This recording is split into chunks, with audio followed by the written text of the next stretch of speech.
Olá, pessoal que está entrando. Vamos esperar todo mundo entrar.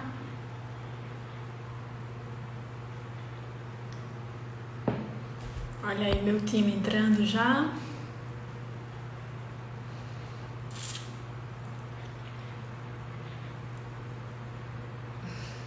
Já já a professora Janine entra. Opa! Acho que vi um gatinho. Pera aí.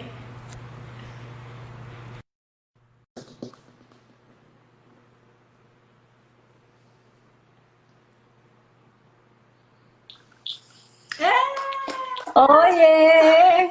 Finalmente nasceu essa live! Né? Verdade, tudo bem? Tudo bem por aí? Como é que está? Estamos jóia também, Tá graças a frio? Deus. Nós aqui em Natal Não, estamos não tá muito passando não.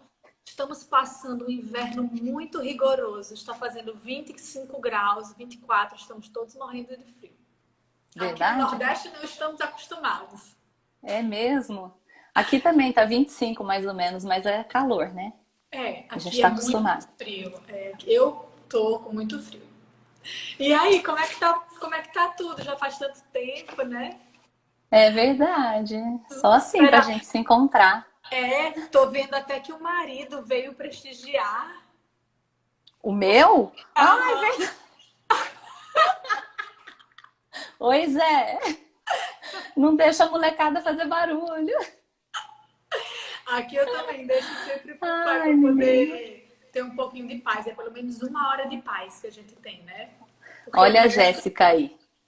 Ah, A veio Jéssica quem? foi orientada lá em Bauru também. Foi. Agora, Também é lutadora, também guerreira. também é, menina. Daquele Gente, jeito. Deixa... deixa eu apresentar então a professora Janine para vocês. A professora Janine, minha contemporânea de Bauru. Na época que eu estava no mestrado, ela no doutorado, ainda teve um tempo que a gente ficou doutorado juntos, né? E depois a Janine Sim. saiu e hoje em dia ela é professora lá na UNB, em Brasília. Você é de Brasília, não, Janine? Não, eu sou do interior de São Paulo. Olha o meu Mas já sotaque. morava em Brasília. Na época do doutorado, você já morava Já, em quando eu Brasília, já, comecei a né? fazer o doutorado, eu mudei para Brasília. Ai, ótimo. Foi E, no mesmo ano. então, pessoal, hoje a gente vai ter alguém que sabe muito do assunto. A gente tem aqui uma listinha de perguntas, Janine, que algumas foram elaboradas, outras foram feitas pelos nossos alunos que entram lá na nossa caixinha e digitam suas dúvidas. E Sim. são, deixa eu pensar, 11, que é a média mais ou menos que a gente tem conseguido responder nesse intervalo. Que quando dá o finalzinho, já perto de uma hora, eu já gosto de encerrar, porque senão o Instagram desliga e eu não consigo deixar a live gravada. Então eu Tá deixo uns bom. 50 minutos, assim, para a gente conseguir tentar responder. Mas às vezes os alunos deixam aqui escrito também, sabe? Então a Sim. gente tenta responder a essas. Quando sobra um pouquinho de tempo, ou se você achar que é viável, já no meio da sua resposta quiser responder alguma coisa que for perguntada aqui, fica à vontade. Senão a gente deixa para o final.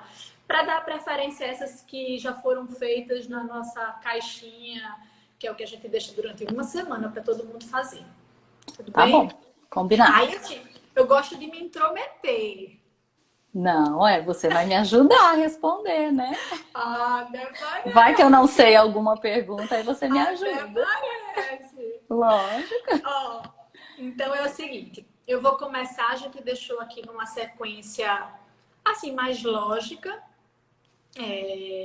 ficar assim uma coisa mais simples, e você fica à vontade para responder do jeitinho que você quiser, tá bom? Tá bom. Bom, o tema da nossa live é hábitos bucais, né? Hábitos deletérios. Então, a primeira pergunta, Janine, é justamente para poder explicar melhor o que são esses hábitos. Como é que você pode definir hábitos bucais deletérios? Sim. Bom, os hábitos, eles são atos repetitivos que nós fazemos, né? Qualquer hábito, sendo hábitos bucais aqueles que a gente repete utilizando a nossa boca. E eles são chamados deletérios porque eles podem ser prejudiciais. Então, esses hábitos bucais deletérios, eles podem causar alterações nos dentes, na posição dos dentes, no formato das arcadas, né? Por gerar um desequilíbrio muscular, às vezes, dos músculos que envolvem os dentes e os arcos dentários. E quais seriam os tipos de hábitos mais frequentes, o que a gente mais vê no dia a dia, no vizinho, na clínica, na escola, né? Na escola, nos filhos, né? São os hábitos de sucção de chupeta, sucção digital, né? Que é a sucção dos dedos, a interposição lingual atípica e também a respiração bucal. Esses são os principais.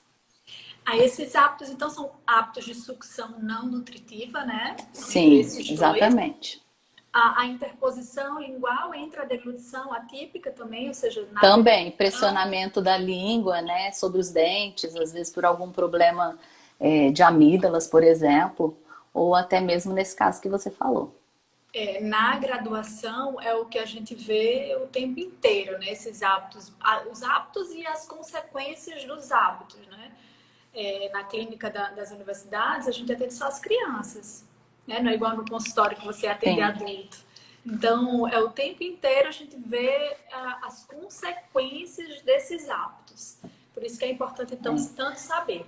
Então, vamos lá. Então, um paciente que chupa chupeta, um paciente que chupou dedo, etc. Que tipo de consequência ele pode ter na boca, nos dentes, geral? Ou na musculatura? Sim, as principais consequências que nós vemos, aliás, os hábitos são muito prevalentes, por isso que você vê tanto aí, né, na clínica das crianças, né? As principais consequências são a mordida aberta anterior, que é quando a criança oclui os dentes posteriores, mas não oclui os dentes anteriores, né? A mordida cruzada posterior, que é quando se inverte aquela relação de tampa-caixa, em que o arco superior ele tem que, como se fosse a tampa de uma caixa, tampar o arco inferior. E às vezes acontece uma inversão dessa relação, gerando a mordida cruzada posterior. E além disso, esses hábitos ainda podem gerar alterações nas posições dos dentes, principalmente dos incisivos, que são os dentes da região anterior, né? Onde o hábito ele é executado. Os dentes ficam, no caso, então, mais projetados, né? Porque a gente coloca o dedo ou a chupeta. Geralmente, os superiores tendem a ficar mais projetados. Às vezes, os inferiores, eles ficam mais lingualizados. Depende, principalmente na sucção digital, sim. Na sucção digital, perfeito. E aí a pergunta, né? Que sempre chega. Ai, professora, ou então quando é no consultório, doutora, o filho da vizinha chupa o dedo tanto e não tem nada. O sorriso do filho da minha vizinha é normal, é bonito. E a minha filha vai dormir com a chupetinha, tão pouquinho. E olha como está aberta aqui a mordida. Por que alguns pacientes algumas crianças têm o mesmo hábito, como por exemplo o hábito de chupar dedo, o hábito de chupar chupeta, e umas apresentam essas consequências e outras não, ou então umas apresentam assim tão acentuada e outras assim bem levezinha? Sim. Dessas crianças que fazem os hábitos de sucção, 50%, a tendência geralmente é 50% delas apresentarem alterações e 50% não apresentarem. E o que diferencia as crianças que vão ter alterações bucais decorrentes dos hábitos daquelas que não vão ter? Né? Então, em 1959, um ortodontista americano chamado Graeber, ele fez uma teoria que se chama Tríade de Graeber. O que seria essa Tríade de Graeber? Ela fala que são 3 fatores que determinam a consequência do hábito na dentição ou nos arcos dentários. Esses fatores seriam a duração com que o hábito é executado, a frequência e a intensidade. Então, uma criança que chupa a chupeta sem muito vigor muscular, né? Não chupa com força, somente na hora de dormir, por exemplo. Aí dorme, já cai a chupeta e não chupa o dia inteiro, o tempo todo, essa criança tem uma menor chance de desenvolver né, problemas do que aquela que chupa a chupeta o dia inteiro, a infância inteira e com muito vigor muscular. Então, Daquelas que a gente escuta o barulho, você já sim, viu? exatamente. Chupeta ou dedo também, E né? faz bem É. rápido. Eu sempre falo assim nas aulas, é a Meg Simpson, né? Que chupa lá Sim. aquela chupeta, eu falo, é chupeta nervosa, né? Que a criança É. tá ansiosa, né? Chupando a chupeta com muito vigor muscular. Então, isso depende, isso vai determinar a consequência. E soma-se a isso um quarto fator, que é o padrão de crescimento facial. Então, tem alguns tipos de crescimento facial que são mais favoráveis a desenvolver mordida aberta, por exemplo. Né? Como as crianças que têm a face bem comprida e bem longa, elas Isso. tendem maior O tendência padrão também. facial, vamos explicar, gente? A gente consegue ver um pouco pelo formato do rosto. Sim, Tem pessoas que têm aquele rosto mais curtinho, tem pessoas que têm um rosto mais proporcional e tem aquelas outras que têm uma face mais alongada. E no sim. caso, essas são mais favoráveis para o aparecimento da mordida aberta, não é isso? Sim, dependendo da frequência, então, da duração, da intensidade e também do tipo facial, né, da Ó, criança. Então, tríade de existem Graeber. fatores atenuantes e fatores que são agravantes, né, para Tríade de acontecer uma Graeber é oclusão. questão de prova sempre, viu? Toda prova, De todo verdade. professor, Já fica a dica, né? de toda a universidade, qualquer professor de ortodontia vai perguntar alguma coisa. Se você não sabe, chuta a tríade de Graeber que tem chance de acertar. Inclusive, às vezes cai nos concursos, assim, de dentista, né? É uma É coisa bem verdade. comum. Porque eu acho que na minha época de graduação, e não tenho certeza, depois eu vou checar, na minha época de graduação, que já faz um certo tempo, 2006 mais ou menos, 2007, eu não aprendi com o padrão de crescimento, eu aprendi a tríade de Sim, Graeber mesmo. E aí depois que a gente, né, que começou a se especular realmente isso, a importância do padrão de crescimento, do padrão facial. E olhar isso no dia a dia, no consultório, olhar isso faz muita diferença. Faz sim. muita diferença. Você vê, porque às vezes até eles têm, faz o hábito com uma frequência, uma duração considerável, importante, mas ele tem o padrão tão braque que a mordidinha aberta é bem suave. É que os músculos são muito fortes, né? Isso, Do porque ele paciente que tenta vem abrir braque. e a musculatura Puxa de volta, exatamente. fecha. Então, quem tem o padrão facial, quem é mais face longa, né? Tem que ficar mais. Os pais têm que ficar mais de Mais olho, atentos. falar mais. Exatamente. É.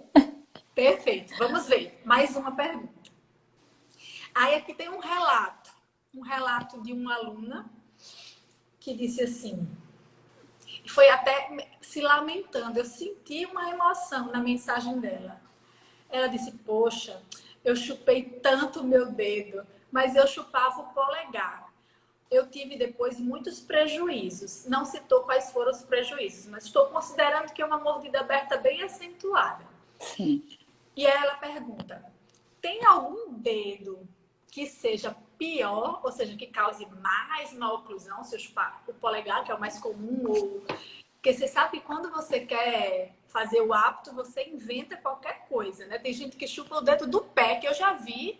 Ah, Gente, isso de verdade, lá na universidade eu já vi, não sei se tem algum aluno aqui que não me deixa mentir, mas chupando o dedo do pé. ai, meu Jesus. Tem algum dedo pior? Olha, não tem na literatura nada sobre isso. O que a gente vê é que o dedo de eleição é sempre o polegar, né? O mais Costuma comum ser. é o polegar. Mas tem criança que chupa esses dois, tem criança que põe a mão toda na boca, né? Mas esse fato de colocar a mão toda na boca, por exemplo, isso não tem como perdurar por muito tempo, né? Então, o polegar acaba sendo o mais comum, mas não sei dizer se é o mais prejudicial. Ele vai determinar algum tipo de mordida aberta, né, específico, dependendo do dedo, né? Tem duas coisas que eu noto em relação a essa pergunta. A primeira é só para lembrar que em muitos, a depender da tríade, existem alguns pacientes que têm até um calo no dedo de Sim, eleição. É bem comum você olhar quando é o polegar, mas também já vi no dedo indicador, aquele paciente que tem o hábito tão forte, tão frequente, tão duradouro, que ele tem um calinho. Eu tenho inclusive fotos que às vezes eu coloco na aula, foto da mão da criança mostrando esse calo. Então, às vezes você nem faz o exame intrabucal do paciente, mas no exame extraoral, né, no exame físico, você já consegue identificar e já dá para dar aquele chute. Esse paciente aí tem sim, chupa o dedo, porque você já consegue ver no exame, né?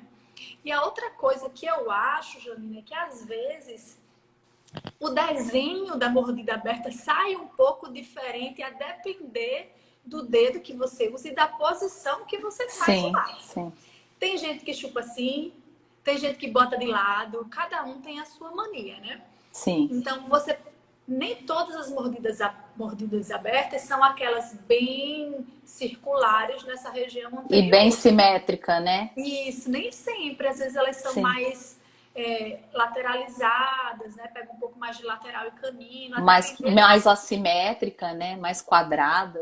Varia bastante mesmo. Não tem um padrão para você dizer Não. o dedo que é pior, o jeito que é pior. Eu acho que cada um dá uma consequência que pode diferenciar um pouco alguns detalhes, mas todas elas estão relacionadas com a maloclusão. Assim eu penso, né? Sim, sim, concordo. É isso aí. Vamos lá, que ainda tem muita pergunta. Agora, esse aqui é pergunta de mãe o tempo inteiro. Bom, Sim. ó, Ixi. quero dar chupeta, sou uma mãe cansada. Sou uma mãe cansada, não aguento mais, quero dar uma chupeta para o meu filho. Aí você vai na farmácia, no supermercado, em qualquer lugar, loja de bebê, tem uma infinidade de modelos, né? De todo jeito. Como é que essa mãe pode escolher uma chupeta menos prejudicial? Existe alguma que seja menos prejudicial? Porque tem umas que a gente chama de ortodôntica, né? Tem esse modelo, Sim. chupetas ortodônticas. Elas são menos prejudiciais ou não?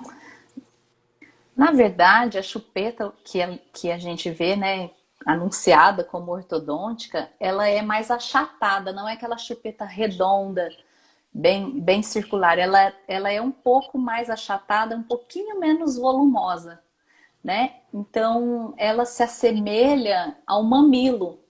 Por isso que eles falam que ela é menos prejudicial. Porque o mamilo, né, geralmente é pequeno e o bico do seio é pequeno e aquela chupeta ela é um pouquinho menor. Na verdade, existem tamanhos de chupetas também. Você não compra uma chupeta para criança de 6 meses e coloca num bebê recém-nascido. Ele nem consegue. Às vezes ele tem até náusea, né? Então, a chupeta melhor não existe. Recai de novo sobre a tríade de Graeber, né? Sobre um uso racional da chupeta, né? Quanto mais você usar de forma indiscriminada, a chance de vir a ter alterações bucais é maior, independente de qual for ela. Mas, de modo Mas geral, a tem gente umas, hein? Mas tem tem umas o quê? umas chupetas que vem uma daquelas antigas de borracha. Ah, sim, aquela lá é Aquela lá. gigante. É aquela lá acho que nem vende, mas se bem que tá na moda umas bem redondas, né? Aquela, E não que sei se é da você olha e fica um Kiko. buraco no meio, você já É, viu? Eu tenho mas aqui, eu tenho ela aqui. é redonda, mas o bico dela é pequeno, entendeu? Não, Antigamente ela então era não é o que eu redonda e tenho. gigante, né? Eu Ah, tenho é? uma que na época, quando eu estava grávida, a minha mãe fez sei lá, comprou várias coisas que não precisava e chegou com essa chupeta e disse que era maravilhosa. Que a minha filha nunca chupou, mas ela é bem redonda, assim, mas o bico dela é bem Muito curto. Ela é uma grande. das mais É. famosas atualmente. É muito grande. Embora tenha essa questão de que, claro, todas as chupetas têm esse potencial de causar maloclusão, eu quero fazer uma ressalva, uma coisa que me veio na cabeça agora. É que não basta a mãe querer colocar uma chupeta gigante, ela ainda quer pendurar um Sim, acessório. para fazer musculação, Um né? acessório É, ali na chupeta, e aí fica aquela fazendo mais força ainda, mais pressão. é. E aí a criança precisa fazer mais força para sugar, e aquilo fica puxando. Então, tudo bem para as mães que querem, né, utilizar a chupeta. Claro, o ortodontista ele não vai indicar a chupeta para nem o ortodontista nem o odontopediatra. Nenhum deles vai indicar a chupeta, mas a gente compreende que somos todos mães cansadas, né? Esse negócio da chupeta é um tabu ainda, né, entre os pais. Ah, da chupeta não dá. Tem gente que fala que faz mal. Várias pessoas às vezes me telefonam, vou ter bebê, e aí, pode chupar chupeta. Eu particularmente, dei chupeta para meus filhos. O nome da chupeta em inglês é pacifier, porque realmente é um pacificador, é uma paz. Quando o bebê tá chorando, Para você põe uma todos da chupeta na boca dele, família. né? E ele para de chorar, porque não dá para você ficar amamentando 24 horas por dia. Então, assim, desde que você faça um uso racional, não vai deixar a criança 24 horas por dia com a chupeta, deixar de amamentar por causa da chupeta. Acho que ninguém deve, não sei se faz isso, né? Aí a criança já tá com 6 anos, ainda tá chupando a chupeta. Então, assim, você vai dar a chupeta, mas você também vai ficar atenta a como aquela chupeta vai ser usada e por quanto tempo, né?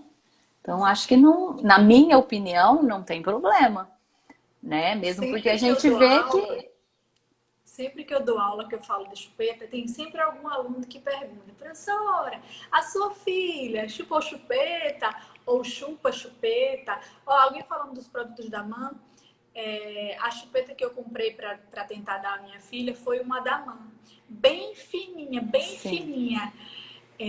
Que ela não é só fina na cabeça, não. Ela, a haste que une a cabeça dela ao suporte, ela é bem estreitinha, que é sim, onde os dentes, né, ficam apoiados. Uhum. ficariam ou ficam, né? Foi essa que eu tentei para minha filha, mas ela não foi por falta de querer, viu, gente? Eu, ortodontista, ofereci. Tentei, mas realmente às vezes não dá. Não era a vibe da minha filha. Ela não quis a chupeta, mas eu tentei Os, muito. os meus chuparam chupeta da mãe também, mas eu comprei porque era prática lá, a maneira de esterilizar no micro-ondas. Mas o meu primeiro filho, ele não queria chupar chupeta. Eu tentei vários modelos, aí não desisti. Quando ele começou com 3 meses, aquela fase oral bem intensa, que quer colocar tudo na boca, aí ele aceitou. Aí eu ofereci de novo, não desisti. Aí com 3 meses ele pegou a chupeta. Ai, eu tentei tanto. Quem sabe no próximo. Quem sabe a minha técnica ajuda uma mãe. É. Deixa eu ver se tem mais alguma coisa aqui. Claro que tem. Mas não lembrando, nós não estamos Não mandando estamos ninguém, recomendando. Senão vai dar né? um print aqui e diz assim, né? professoras ortodontistas Ortodontistas recomendam mandam, chupeta. vão achar que a gente está até vendendo chupeta, né? Mãe, O me consultório. patrocina. Ai, Ó, só faltava. alguém pergunta aqui. E isso é uma coisa bem legal de conversar, porque não precisa ser dentista para dizer que já escutou essa frase, né? Ah, chupar o dedo é bem pior do que chupar a chupeta, porque o dedo você não consegue tirar e a chupeta você consegue tirar, o que é bastante lógico, né? Então, realmente é isso, chupar dedo é pior, mais prejudicial do que chupar a chupeta? O dedo, ele tem dois fatores, né? Primeiro que eu vejo é esse que você mencionou, a dificuldade depois de abandonar esse hábito. Porque a chupeta você esquece, às vezes cai no chão, a mãe guarda. Agora o dedo, aonde a criança vai, o dedo, né, tá com ela. Então, na fase do abandono do hábito, o dedo ele é um pouco mais trabalhoso. Agora, o outro fator que eu acho até mais importante é que o dedo vai crescendo, né? de tamanho. E a mão também vai crescendo. Então, a chupeta, né, entre aspas, vai ficando cada vez maior. Então, o dedo vai ficando cada vez maior, a mão vai pesando cada vez Pressionando. mais e começa a pressionar a mandíbula, né, para uma região mais posterior, para trás. E empurrar os dentes superiores para frente e empurrar a mandíbula e os dentes inferiores para trás. Então, o dedo, eu acho que ele é um pouquinho mais complicado. É bem legal. Eu concordo plenamente e uma curiosidade, né? Essa é uma frase que todo mundo diz, né? Claro, é bem pior. Eu acho que para remoção do hábito, realmente é muito mais difícil você tirar o dedo. E, por favor, não engessem o braço das suas crianças, não coloquem pimenta do dedo, não luva de boxe. Parem, né, com essas coisas que a gente vê bastante. Mas uma coisa bem legal, Juninho, que eu vi ultimamente, foi no artigo da Jada, que é uma revista super boa, né, com quais acho que é a 1 ou a 2. E ela fez uma revisão sistemática falando, comparando isso de dedo e chupeta, dentre outras coisas. E eles viram que, só para deixar claro, não é porque foi publicado uma revisão sistemática que é o ouro, né? Uhum. Mas eles viram que os pacientes na dentadura descida, ou seja, as crianças na dentadura descida, tinham uma maloclusão um pouco mais severa quando chupavam a chupeta, não o dedo. Mas não quer dizer que chupando o dedo não tinha maloclusão, certo? Eles tinham a maloclusão, sendo que quando chupava a chupeta era um pouco mais severa. Agora, na hora da discussão, eles levam em consideração que é muito difícil padronizar o tipo de Sim. chupeta, Como o hábito é praticado, como principalmente, né? a tríade, como tudo foi Sim. feito, etc. Então, assim, eles só levantaram a bola para depois, quem sabe, alguém tentar Fazer uma padronizar e deixar pesquisa. esse É. estudo mais igualzinho possível para depois poder comparar. Mas achei super interessante. Eles diziam assim que talvez tenha sido pelo fato de que chupar o dedo é muito mais instintivo, é mais natural, porque você sabe que o hábito de sugar é uma coisa natural, né, da criança. Sim. Então ele fazia isso com uma força muito mais natural do que quando ele pegava uma chupeta. E aí por isso a maloclusão era mais severa quando era com chupeta. Mas ainda tem muita coisa aí para ser estudado. Foi só levantar a bola. Mas para Sim. remoção, eu acredito que deve ser bem mais difícil. Foi difícil tirar a chupeta dos seus filhos? Não. Não porque eu tirei Passe a cedo. dica.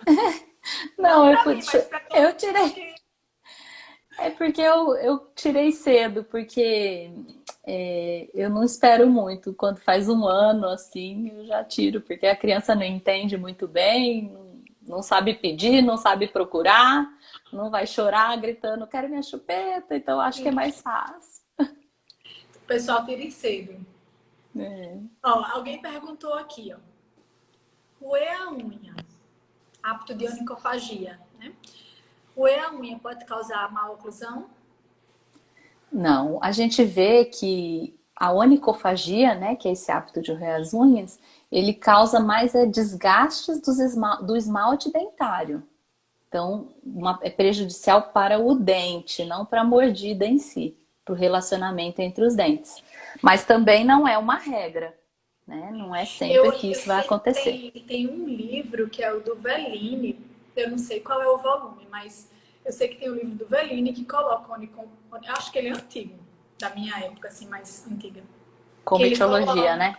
ele coloca a onicofagia como possível fator etiológico, mas aí depois eu acredito que nas atualizações ele nem se repetiu. Os livros Na mais atuais, os artigos, verdade, eles não falam mais sobre, não fazem mais essa relação de onicofagia com a tudo que oclusão. a gente está falando aqui, né, é o geral, né? Não é nada específico. Então é importante individualizar e avaliar cada paciente. Mas isso é muito, no geral, a gente não vê essa casualidade entre onicofagia e maloclusão. Perfeito. Vamos ver. Aí logo lá no comecinho, quando eu perguntei os tipos de hábitos, você falou da língua, né? De pressionamento atípico, deglutição atípica. Aí a pergunta é, aquela questão do ovo, quem veio primeiro? O ovo ou a galinha? Foi a língua que empurrou o dente e causou a mordida aberta, ou o paciente já tinha a mordida aberta e aí depois, pelo aquele espaço formado, o paciente foi lá e ficou projetando a língua. Sim, as duas coisas, né? Ou temos uma terceira opção. As duas coisas podem acontecer. O mais comum é primeiro tem a mordida aberta, daí a língua ocupa aquele espaço. Então a língua sempre vai tender a ocupar o maior espaço possível dentro da cavidade bucal. Então se tem um espaço entre os dentes, a língua vai se interpor ali no meio, né? Agora pode acontecer do pressionamento da língua de forma de um hábito mesmo, gerar uma mordida aberta, mas são casos mais raros, mais específicos, de pacientes que têm, por exemplo, amígdalas hipertróficas, que estão sempre inflamadas, né, infeccionadas, e a língua fica numa posição mais anterior, sempre entre os dentes. Isso pode acontecer, mas é bem mais incomum. Geralmente é a opção 2. A língua, ela interpõe como uma consequência da mordida aberta que já está lá, instalada por algum motivo, um hábito bucal, por exemplo, deletério. A Janine, a professora Soraya está lhe prestigiando. Isso é grande prestígio, viu? Ela é uma querida. Eu sou fã dela. Só para complementar, esses pacientes que têm essa mordidinha aberta e eles projetam essa língua, né? A gente vê isso demais lá na clínica, na universidade. Tem que lembrar que eles têm algumas consequências, né, decorrentes disso. Você nota que esse paciente tem dificuldade fonética, porque Sim. Quando a gente fala, né, pronuncia algumas palavras, a língua ela tem uma posição específica, né, atrás dos incisivos, etc. E que ele perde essa referência. Além disso, na deglutição, começa a ter muitos espaços vazios. O paciente às vezes tem alimentos, né, escapando. Enfim, são muitas consequências que a gente vê nesses pacientes que têm essa mordida aberta e essa língua tentando ocupar esse espaço. Tem uma dificuldade de apreensão dos alimentos, né? Eu acho que isso é uma coisa muito ruim. Você não conseguir morder os alimentos com a região anterior é bem desagradável. Tem que colocar. Normalmente eles sempre encontram um jeitinho, né? Vão colocando mais pro lado. É igual quando o dente tá mole, né, Soraya? Quando o incisivo tá mole, aí eles fazem desse jeito. Do ladinho. Legal. Deixa eu ver aqui mais uma pergunta. Vamos lá. Alguém perguntou assim.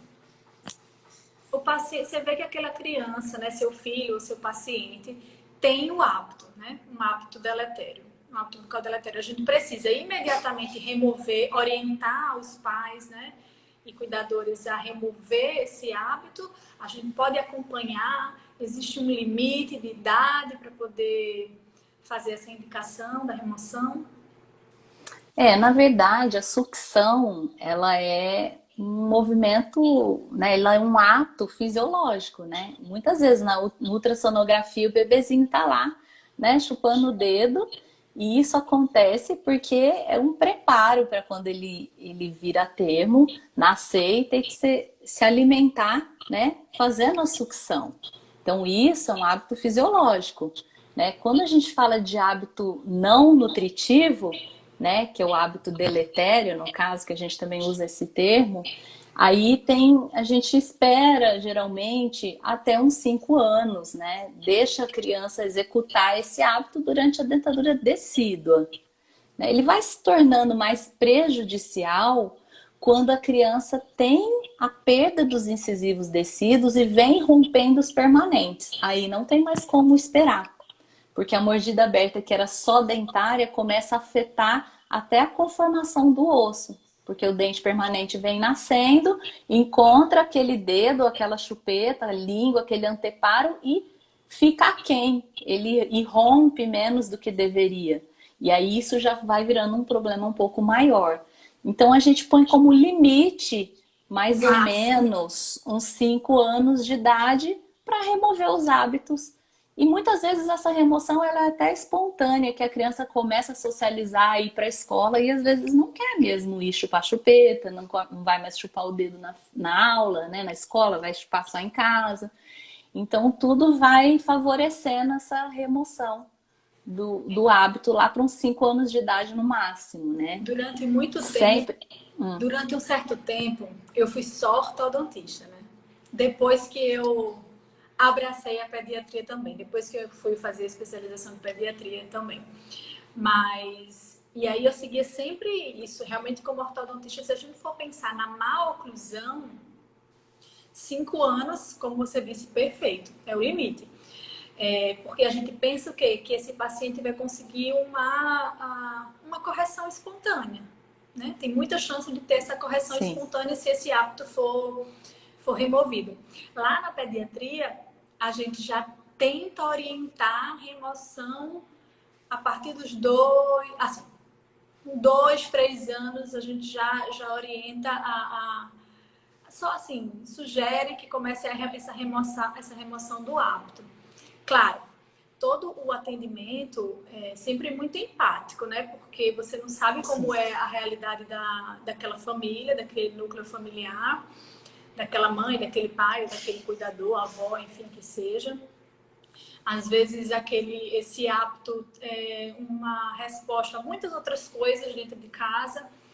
A gente tenta sempre não associar o tratamento ou a remoção do hábito com uma punição, né? Para que ele não se sinta punido por estar fazendo esse hábito, porque muitas vezes, né, é inconsciente. Então, assim, a gente orienta a tentar com 2, 3 anos já fazer essa remoção paulatina, suave, para que não seja traumático, né, para ninguém, nem para a criança, nem para os cuidadores. E 5 anos, o máximo que dá para aguentar. Depois, aí a gente pode ter, ele pode continuar o hábito, mas aí provavelmente vai ter uma consequência um pouco mais real, que a gente vai precisar intervir ortodonticamente, né? Isso que você falou é muito importante, porque às vezes o hábito ele funciona como uma válvula de escape, né? Assim, para a criança, ela tem uma dependência emocional daquele hábito. Então ela tá ansiosa por algum motivo, sei lá, às vezes uma desarmonia em casa, alguma coisa, e aí ela vai lá, chupa o dedo, chupa o dedo, a chupeta e se acalma, né? Então às vezes você tira isso de uma maneira não empática, né? Como você mencionou, e aí a criança pode desenvolver outros hábitos, como por exemplo a onicofagia, para substituir. Então, diante da necessidade ou do desejo dos pais, às vezes até da própria criança de abandonar o hábito, isso tudo tem que ser conversado, né, antes. Se é mesmo o melhor momento, se tá tudo bem, se não acha que vai causar outros problemas, né, do que a remoção desse hábito. O que é uma pequena, uma suave maloclusão frente a outros problemas que isso pode Sim, com causar. certeza. Com certeza. De forma sempre empática, como você falou. Perfeito. Bom, a próxima pergunta aqui é em relação aos tratamentos. Então, eu queria lhe perguntar os tratamentos ortodônticos, bem específicos para isso. E aproveitar, se você puder, Janine, já complementa uma perguntinha que eles fizeram aqui que pergunta assim, como tirar o hábito, etc. A gente sempre tenta fazer essa remoção na orientação.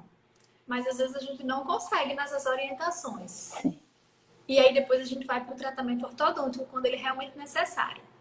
Então, como é essa sua abordagem? Essa primeira abordagem conversando, de orientação, de esclarecendo tanto para a mãe, tanto para a criança, e depois sua abordagem ortodôntica? A gente chama de aconselhamento, né? Então, a primeira coisa que a gente tem que fazer é explicar, né, por que o hábito deve ser removido, ouvir a família, se existe esse desejo, ouvir até a própria criança. Às vezes eu pergunto, você quer parar de chupar o dedo? Às vezes a criança fala assim, eu quero muito. E às vezes fala, não quero, eu gosto.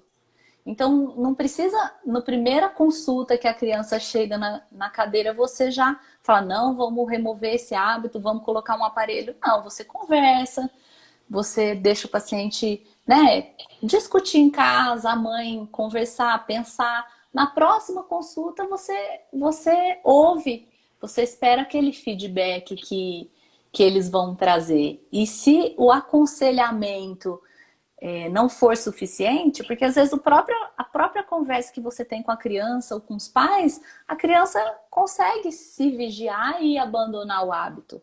Mas a gente sabe que abandonar hábitos é uma coisa muito difícil, né, Patrícia? Muito. Eu poderia fazer uma lista de hábitos aqui que eu gostaria de abandonar, e eu, com a idade que eu tenho, já sou velha e não consigo, né? Então eu falo, se fosse fácil, todo mundo conseguiria. Né? Então, às vezes, mesmo aconselhando, é muito difícil para a criança. E se houver um consenso entre os pais, né, e os profissionais de que vai se tentar ajudar a criança a remover aquele hábito, aí a gente ajuda com aparelhos intrabucais, que pode ser uma grade fixa, geralmente, né, ou um esporão colado nos dentes, lembrando que não são abordagens punitivas, né? São abordagens recordatórias para ela se lembrar de não executar aquele hábito ou até mesmo não conseguir executar o hábito. Né? Eu sempre falo para a mãe, falo, olha, você está preparada? Que às vezes você não vai dormir essa noite, não vai dormir a próxima, mas passando 3 noites sem dormir, qualquer pessoa dorme, né? É difícil, mas se a mãe quer, se a criança quer e se há necessidade e a consciência, né? Aí a gente faz dessa maneira. Lembrando que esse aparelho, né, por exemplo, a grade palatina, que é nosso padrão ouro, que a gente usa em 95% dos pacientes, esse tipo de aparelho ele não movimenta o dente, né? Ele não corrige essa mordida no sentido de que ele pega o dente e faz com que ele feche essa mordida.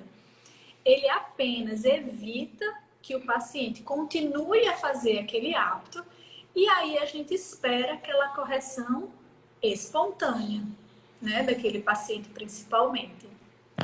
Não é isso, Janine? Sim.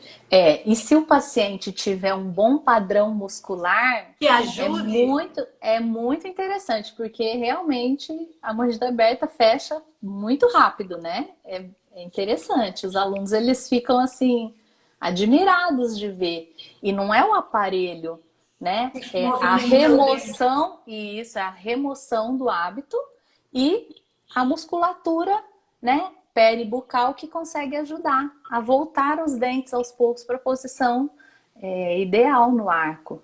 Uma coisa que eu gosto muito nessa parte inicial de orientações, quando a gente tenta fazer o aconselhamento da família, do núcleo familiar em relação à remoção do hábito, é tentar fazer com que a criança fique estimulada a tirar o hábito, a colocar ela na jogada.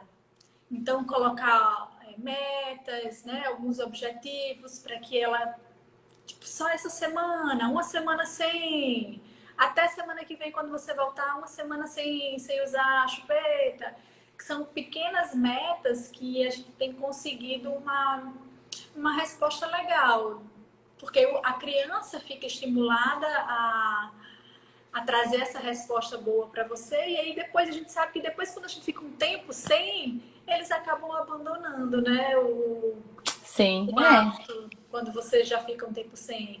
E aí, quando eles começam a entender que agora eles já são maiores, né, essa é uma técnica boa para crianças que já são um pouquinho maiores. É difícil fazer isso com crianças pequenininhas, mas 4, 5 anos já são bem espertos, apesar de que minha filha tem 2 e é capaz de entender muito bem isso. Hoje em dia a idade está um pouco diferente do desenvolvimento. Legal, vamos lá, senão não vai dar tempo de responder.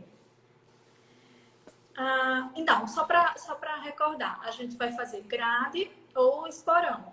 Quando é que você usa grade e quando é que você usa esporão? Esporão você está usando nos inferiores? Esporão colado, nos inferiores, às vezes coloco nos inferiores e nos superiores, depende de como o hábito é praticado, em qual região que a criança coloca o dedo, né? Você já teve, eu já tive e não foi pouco, não. Paciente que você coloca a grade e ele consegue Mesmo com a fazer grade. mesmo com a grade.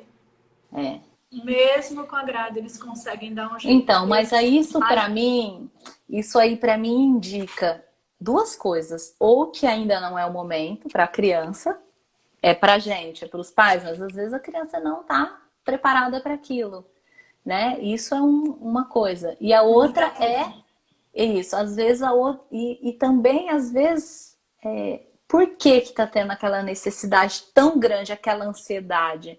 Às vezes a gente até indica uma consulta com um psicólogo com muito cuidado, né? Lógico, mas conversa com os pais e às vezes tem que entender por que tanta ansiedade, né? Porque não é o comum, né, Patrícia? São crianças isoladas, a maioria não acontece isso, elas não conseguem praticar o hábito com a grade. Essa indicação para o psicólogo, É muito delicada. É tão sutil, né? Que a gente para fazer essa abordagem com o pai, indicar para o psicólogo, ela é muito delicada. Por falar em psicólogo, eu acho que a gente poderia falar do tratamento multidisciplinar, então, já que envolve... Sim, uma coisa que a gente... Perfeito. Uma coisa que a gente esqueceu de falar foi do respirador bucal.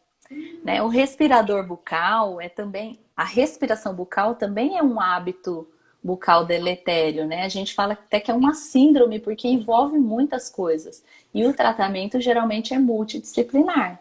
Então, se a criança está respirando pela boca, às vezes ela não tem um nariz eficiente. Então, precisa ir ao otorrino para fazer uma avaliação se não tem hipertrofia de cornetos, desvio de septo, se não tem as adenoides muito grandes, né? Então precisa fazer uma avaliação, porque às vezes não adianta você falar assim, você precisa respirar pelo nariz, mas o nariz, o ar não consegue entrar pelo nariz. E mesmo depois, quando já faz a cirurgia, o paciente tem aquela respiração ou mista, ou então continua pela boca de respirar. Sim, e isso daí... É muito importante a gente falar do respirador bucal, Patrícia, porque a criança que respira pela boca, ela dorme mal, né?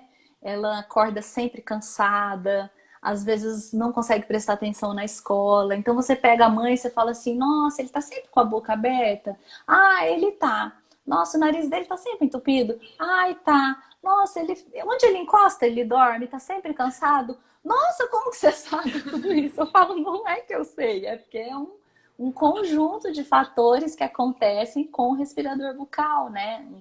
É um quadro, né, específico. E aí a gente tem que trabalhar o ortodontista, né, o odontopediatra, com o otorrino, às vezes com o psicólogo e com a fono também, né? Aí entra a fono, que é muito importante também. A gente tem que falar da fono também, né? Antes, durante ou depois do tratamento? Então, a gente geralmente, né, o comum é a gente indicar para fono assim que a gente fecha a mordida aberta. Então, primeiro a gente arruma a forma para depois arrumar a função. Então, a gente fecha a mordida e encaminha para fono para ela poder reposicionar, reeducar aquela língua que ficava lá no meio dos dentes, que a língua não tem que ficar no meio dos dentes, ela tem que ficar para trás dos dentes, né? Então, uma reeducação da língua. Então, geralmente, a gente fecha a mordida aberta primeiro, depois leva para fono. Encaminha o paciente para fono. O que às vezes a gente pode fazer, se for viável, se for fácil, se tiver lá na faculdade, por exemplo, uma fono que possa consultar, a gente pode, às vezes, fazer uma avaliação fonoaudiológica antes até do tratamento para trabalhar em conjunto. Porque à medida que você vai fechando a mordida aberta, a fono já vai, né, trabalhando a função, já vai trabalhando o selamento labial, que até ajuda os dentes a voltarem para a posição adequada de forma mais eficiente. Então, o posicionamento da língua mesmo, ele precisa estar sem o aparelho, né? Para poder conseguir. O posicionamento da língua precisa estar sem o aparelho, a grade, para conseguir trabalhar esse posicionamento correto. Mas a musculatura perioral, ela consegue trabalhar bem. Sim. E ela pode também já ir ensinando que a língua, né? Consequentemente, a língua já fica atrás da grade, mas ela já pode ir orientando a deglutição com a língua naquele local e trabalhar principalmente a musculatura peribucal, sim. Uma coisa que eu lembrei agora, Janine, quando você colocou a grade nesse paciente, aí de repente o paciente tem aquela mordidinha aberta e você vai notando que essa mordida vai fechando. Qual é o momento que você remove esse aparelho? Depois que fecha a mordida aberta, ainda tem que esperar um tempo para estabilizar os dentes naquela posição nova que a gente conseguiu. E Né? às vezes Então, eles ficam de topo a topo, mas a gente tem que esperar que ele tem que ir um pouquinho mais. Tem que cobrir, tem que, se possível, a gente conseguir sobrecorrigir um pouco e deixar o aparelho em posição ali pelo menos mais uns 6 meses. Eu deixo de 3 a 6 meses. Quando é na dentadura descida, a gente deixa assim com uma sobrecorreção, deixa pelo menos uns 2, não tira antes de 2 milímetros de overbite. E quando a dentadura mista, uns 3 milímetros. Quanto e mais só pode melhor, tirar se né? ele não, se der certeza de que o hábito realmente se foi. Que não tem garantia de que quando você remover ele não vai voltar a praticar o hábito, né? Mas aí é assunto para outro dia. Aqui tem uma pergunta que não está relacionada com o hábito, Fran. Depois eu falo com você no privado, viu? Para falar com você sobre sua filha, que já é um casinho de classe 3, é um assunto para outra live. Eu estava lendo aqui, até me desconcentrei um pouco. Assunto para lives infinitas aqui. A gente tem 5 minutos antes uns 6 minutinhos antes da live cair. Eu quero só finalizar. Eu acho que acabaram as perguntas. Deixa eu ver se tem alguma pergunta. Eu não consigo prestar atenção em você e na pergunta ao mesmo tempo. As nossas perguntas aqui finalizaram. Eu acho que aqui alguém perguntou assim. Isso é uma coisa importante de eu falar assim, da gente só antes. Meu Deus, vai dar tempo, não, porque isso é importante. Janine, se um paciente uma criança, tem aquela mordidinha aberta na infância e não trata, como é que fica esse paciente adulto? Essa mordida aberta, será que vai ser fácil ou difícil de corrigir depois na dentadura permanente? Gente, quando eu dou essa aula, eu sempre deixo isso muito claro, porque o tratamento da mordida aberta anterior na dentadura decida e até na mista, ele é uma coisa relativamente simples, né? E com boa estabilidade em longo prazo. Então, você fecha a mordida aberta e ela não tende a reabrir. Agora, a mordida aberta no paciente adulto, eu brinco que é a pedra no nosso sapato do ortodontista. Tira o sono. Não é nem... Se algum ortodontista não perdeu o sono por causa da mordida aberta, ele tá mentindo. E não é nem o tratamento que é tão difícil, é a estabilidade. Né? Que você fecha a mordida, deixa bonitinho, tira o aparelho, daqui 1 ano ou 2 o paciente volta no seu consultório, às vezes a mordida abriu de novo.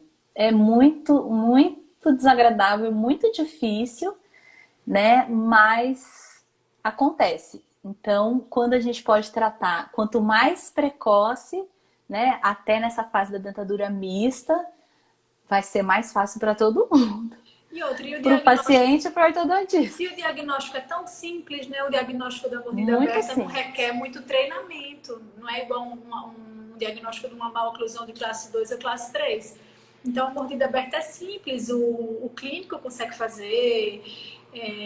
Até o nosso vizinho consegue ver que o paciente está com a mordida aberta e aí precisa encaminhar para que isso não perdure até a dentadura permanente. Eu não quis desligar antes de falar esse alerta. Isso é muito importante, sabe? Tem uma campanha, né, do Júlio Laranja, Sim. que é idealizada pelas ortodontistas aqui de Brasília, do Ortodontia Brasil, que é muito interessante e muito válida, muito importante, porque todas as crianças, elas deveriam visitar um ortodontista, né, pelo menos aos 5, 6 anos de idade, né, para para orientação, para diagnóstico precoce. Tem tanta coisa simples que pode ser feita e que, se não for feita, pode gerar um problema tão difícil lá na frente, né? Então, a prevenção é sempre a melhor escolha, né? Como em qualquer... Prevenir é melhor do que remediar. Júlia, para não desligar, deixa eu só aproveitar esse finalzinho para agradecer. Estou feliz que finalmente saiu. Né? A esperança é a última que morre. Eu acho que seu marido deve ter sofrido muito para poder casar com você, deve ter ficado no seu pé, assim, ó. Não não. Fiquei no seu pé para essa live sair. Menina, não, eu vou falar uma coisa. Para acrescentar, eu só quero agradecer, bem rapidinho aqui, agradecer muito a sua presença. Estou muito feliz de poder ter compartilhado com você. Obrigada, olha. Obrigada a você pela sua gentileza comigo, sua paciência, viu, Patrícia? Porque, gente, eu converso muito, eu sou super extrovertida, mas eu não gosto desses negócios de live, de internet, eu fico desconfortável. Aí eu li um livro, eu tô lendo um livro da Brené Brown que chama Coragem de Ser Imperfeita. Eu falei assim, gente, por que eu não quero fazer isso? Sabe, eu não tenho que ter medo de expor minhas vulnerabilidades. Então, tudo bem, eu sou tão imperfeita, então eu vou errar tudo lá na live, não tem problema. Foi ótimo. É que eu me cobro demais e aí eu tava desconfortável, mas foi ótimo. Maravilhoso. Obrigada. Maravilhoso, Janine. Tenho certeza que você gostou olha, Patrícia, eu recusei uns... Eu gostei. Não, tô satisfeita. Tô brincando, mas olha, eu recusei acho que uns 10 convites pra live. Minhas amigas estão até de olho chateadas. Mas você vai? Falei, ai, gente... Eu vou, agora passa o boi e passa a boiada, viu? Podem chamar que agora ela já tá... Não, e o meu filho falou assim, mãe, mas você vai cantar o quê? Eu falei, não, Pedro, não vou cantar nada, não. E aí eu já fiquei brincando, falei, gente, acharam que eu ia cantar, porque live pra eles, né? Ai, tá gente, errado, mas tá bom. Tá certo, mas errado não tá. Obrigada, viu, Patrícia? O Instagram vai desligar, vai ficar gravado assim, viu? Próxima live. Obrigada. Olha, minhas amigas estão todas aí, viu? Ai, é bom ter amigo por causa disso, né? Tá bom, pessoal. Um beijo, viu? Beijo, tchau. Tchau, gente. Obrigada.